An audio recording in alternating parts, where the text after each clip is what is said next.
Hi అండి. అందరికీ నమస్కారం. Welcome back to my channel. ఈ వీడియోలో రిటైర్ అయిన ఉద్యోగులు అంటే పెన్షనర్లకి శుభవార్తనే చెప్పవచ్చండి. అలర్ట్.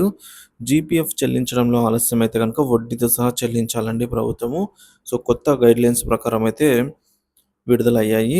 మరి పూర్తి వివరాలు వీడియోలో తెలుసుకుందాం. వీడియోనైతే ఎక్కడ గాని స్కిప్ చేయకుండా ఎండ్ వరకు చూడండి. అప్పుడే ఇన్ఫర్మేషన్ పూర్తిగా అర్థమవుతుంది.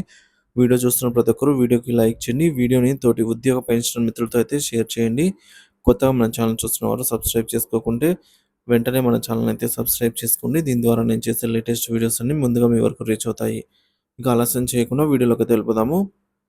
ఫ్రెండ్స్, రిటైర్ అయిన ప్రభుత్వ ఉద్యోగులకు సంబంధించి జీపీఎఫ్ చెల్లింపులు ఆలస్యమైతే వడ్డీతో సహా చెల్లించాల్సిన కొత్త మార్గదర్శకాలను భారత ప్రభుత్వం విడుదల చేసింది.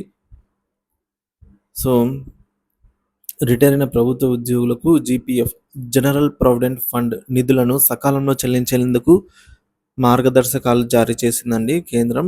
ఈ మార్గదర్శకాల ప్రకారంగా ఉద్యోగులు పదవీ విరమణ చేసిన వెంటనే జీపీఎఫ్ నిధులను అందించాల్సిన బాధ్యత అకౌంట్స్ ఆఫీసర్పై అయితే ఉంది.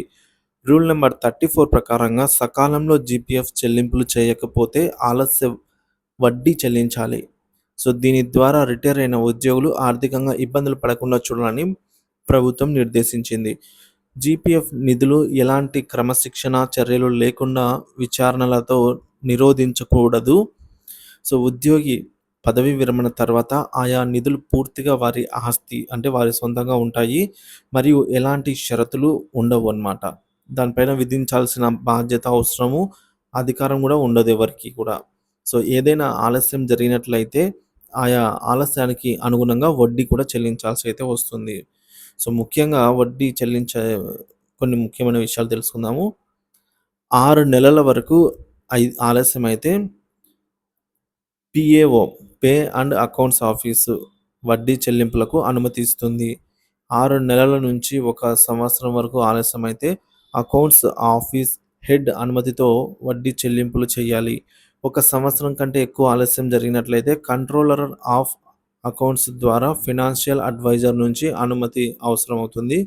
అంతకంటే ఎక్కువ ఆలస్యం జరిగితే కనుక సంబంధిత మంత్రిత్వ శాఖ కార్యదర్శి అనుమతితో అయితే వడ్డీ చెల్లింపులు చేయాల్సి అయితే ఉంటుంది. ఈ మార్గదర్శకాలు ఏపీ పెన్షనర్లకి కూడా వర్తిస్తాయండి. మరియు రిటైర్ అయిన ఉద్యోగులు తమ నిధులను సకాలంలో పొందేలాగా చూస్తాయి.